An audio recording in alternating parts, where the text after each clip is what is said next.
अस्सलामु अलैकुम वरहमतुल्लाहि वबरकातुहू। अऊज़ु बिल्लाहि मिनश शैतानिर रजीम। बिस्मिल्लाहिर्रहमानिर्रहीम। रब्बि इश्रह ली सदरी व यस्सिर ली अमरी वहलुल उक़दतम मिन लिसानी यफ़क़हू क़ौली। रब्बि ज़िदनी इल्मा व अमला। या मुक़ल्लिबल क़ुलूबि सब्बित क़ल्बी अला दीनिक। या रब्बि लकल हम्दु कमा यंबग़ी लिजलालि वजहिका व अज़ीमि सुल्तानिक। हम पढ़ रहे हैं सूरह अल-बक़रा का तर्जुमा और उसकी तफसीर। आज की आयत नंबर 88 से 91 तक, यानी 88 से 91 तक आयत का तर्जुमा और उसकी तफसीर पढ़ेंगे। वक़ालू, और अकड़ कर कहने लगे, क़ुलूबुना गुल्फ़, लोगों हमारे पास पहले ही इल्म है, हमें सब आता है, तुम क्यों बताने आते हो?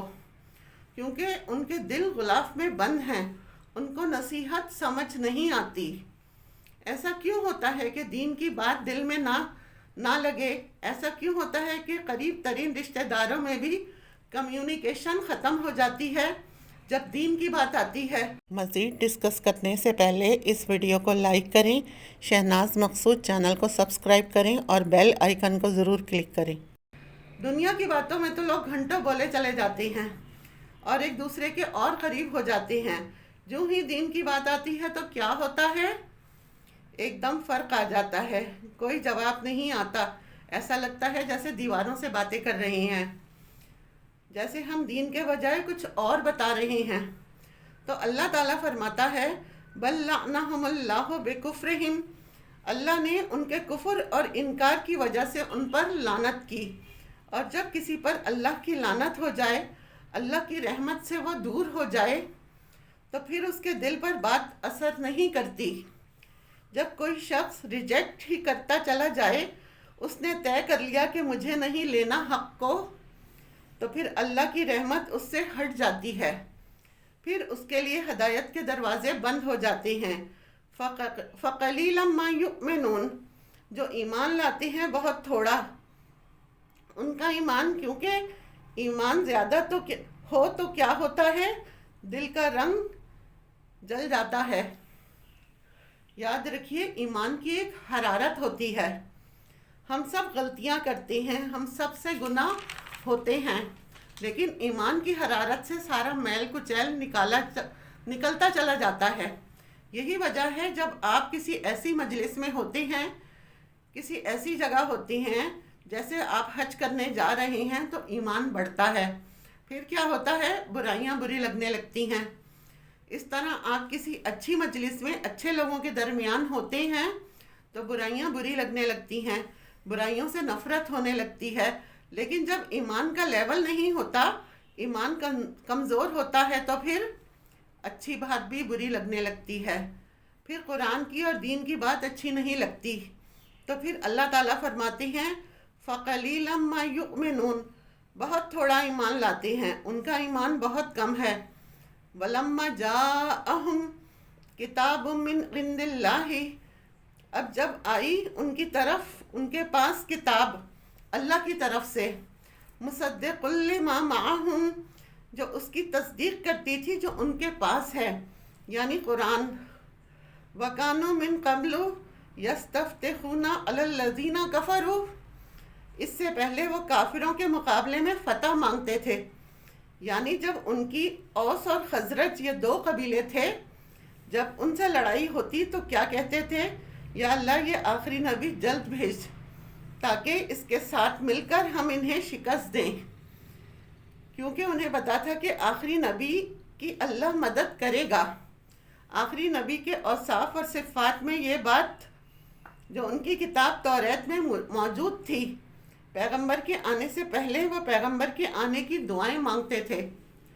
वलम्मा जाअहुम, फिर जब वो आ गया उनके पास, कौन? पैगंबर। मा अरफू, जिसका वो पहचान गए कि वो पैगंबर है, कफरू बिही, तो क्या किया? इनकार कर दिया। फलानतुल्लाहि अलल काफिरीन, लानत है अल्लाह की इनकार करने वालों पर।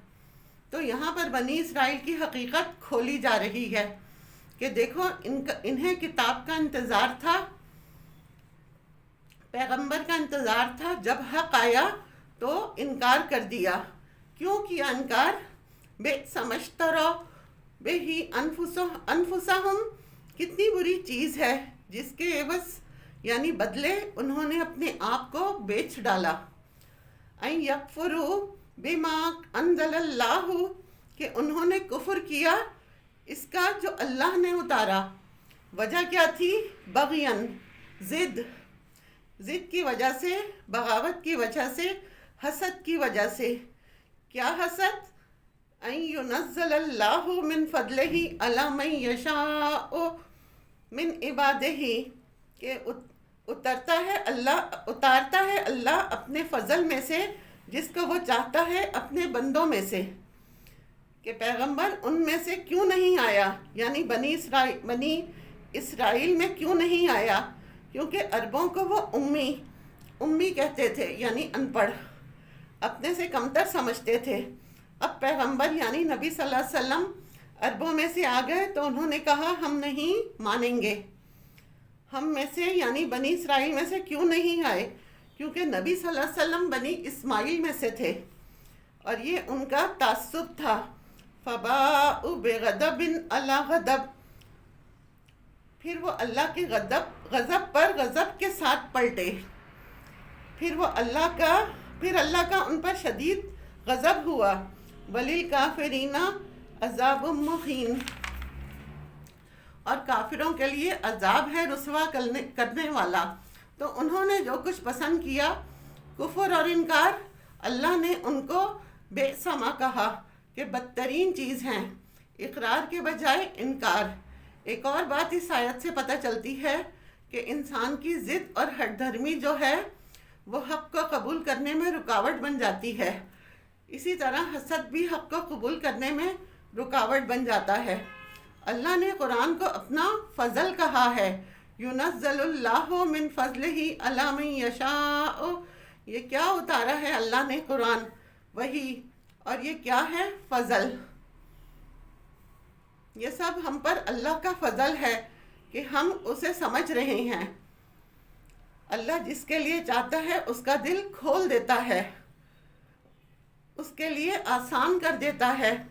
تو اس پر ہمیں اللہ کا شکر ادا کرنا چاہیے. نبی صلی اللہ علیہ وسلم جب طویل قیام کرتے تھے تو کیا کہتے تھے؟ فلا اکون عبدا شکورا، میں اللہ کا شکر گزار بندہ نہ بنوں کہ اللہ نے مجھے اتنے بڑے انعام سے نوازا، مجھ پر اپنی وحی اتاری، مجھے اتنی بڑی کتاب دی، اور پھر نبی صلی اللہ علیہ وسلم کے ذریعے یہ کتاب ہم تک بھی پہنچی. لہذا ہمیں بھی اس پر شکر گزار ہونا چاہیے. وَإِذَا قِيلَ لَهُمْ آمِنُوا بِمَا أَنزَلَ اللَّهُ، جب ان سے کہا جاتا ہے کہ ایمان لاؤ اس پر جو اللہ نے اتارا ہے، قالوا، تو وہ کہتے ہیں، نُؤْمِنُ بِمَا أُنزِلَ عَلَيْنَا، ہم تو اس کو مانیں گے جو ہم پر اترا، بس توریت کو مانیں گے، قرآن کو نہیں مانتے. وَيَكْفُرُونَ بِمَا وَرَاءَهُ، اور وہ کفر کرتے ہیں جو اس کے علاوہ ہے، یعنی قرآن وغیرہ. وَهُوَ الْحَقُّ، حالانکہ قرآن حق ہے. مُصَدِّقًا لِمَا مَعَهُمْ، وہ اس کی تصدیق کرتا ہے جو ان کے پاس، یعنی قرآن سے انہیں کیوں عداوت ہے، کیوں دشمنی ہے. قرآن تو انہیں وہ سب باتیں بتا رہا ہے جو پہلے سے ان کی کتاب میں لکھی ہوئی ہیں. قرآن کوئی نئی چیز تو نہیں لایا، قرآن تو انہی چیزوں کو کنفرم کر رہا ہے. قُلْ فَلِمَ تَقْتُلُونَ أَنْبِيَاءَ اللَّهِ، ان سے پوچھو تم تو اللہ کے نبیوں کو بھی قتل کرتے رہے ہو. من قبلی، اس سے پہلے، ان کنتم مؤمنین، اگر تم مومن ہو. اس آیت سے ہمیں یہ پتہ چلتا ہے کہ اگر وہی تعصب جو ہوتا ہے، یعنی کئی گروہوں میں جو تعصب ہو جاتا ہے، باعث ہونا کہ جو ہمارے پاس ہے ہم صرف اس کو مانیں گے جو ہمارے بزرگ کہتے ہیں، یا جو ہمارے خاندان میں ہوتا آ رہا ہے، بس ہم وہ لیں گے، دوسروں کی بات کو نہیں قبول کریں گے. تو بات یہ دین میں فرقہ واریت، گروہ پرستی اور صرف چند اپنی مرضی کی باتوں کو لینا اور باقی کا انکار کرنا، یہ درست رویہ نہیں ہے. اللہ تعالیٰ نے سورہ بقرہ میں فرمایا ہے، یا ایھا الذین آمنوا ندخلوا فی السلم کافۃ، اے ایمان والو پورے کے پورے دین میں داخل ہو جاؤ۔ اس سے یہ بھی پتہ چلتا ہے کہ نبی صلی اللہ علیہ وسلم زبردست اور خوبصورت طریقے سے ان کی باتوں کو رد کرتے تھے۔ تو بعض دفعہ دین کے معاملے میں کوئی غلط بات کر رہا ہو تو اس کو رد کرنا بھی دلیل کے ساتھ ضروری ہے۔ وآخر دعوانا ان الحمد للہ رب العالمین۔